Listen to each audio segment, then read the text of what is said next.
Hello guys, ഇത് Abu Dhabi national അക്വേറിയത്തിൻ്റെ സ്പോട്ടാണ്.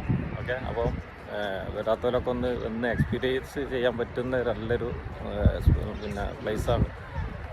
അടിപൊളിയാണ് കേട്ടോ ഇപ്പോഴത്തെ ക്ലൈമറ്റിലൊക്കെ.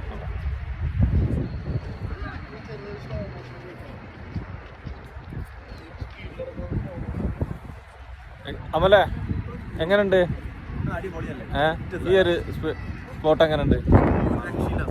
സൂപ്പർ അല്ലേ? ഇപ്പോഴത്തെ ഈ ക്ലൈമറ്റിലല്ലേ നമുക്ക് ഒന്ന് എൻജോയ് ചെയ്യാൻ പറ്റിയ അല്ലേ? നല്ല തണുപ്പാണ്. ഓക്കെ, നടന്നിട്ട് നമുക്ക് എന്ത് ചെയ്യാം, ഒക്കെ നമുക്ക് കാണാൻ പറ്റിയ അടിപൊളിയായിട്ടുള്ളത് ഈ സ്ഥലം ഒന്ന് പറഞ്ഞു കൊടുത്താ അബീലെ. ഓക്കെ, പറയും നാഷണൽ അക്വേറിയം അബുദാബി അല്ലേ? അപ്പോൾ കാണാത്തവരൊക്കെ Sunday with one day with enjoy. Okay, enjoy. Thank U.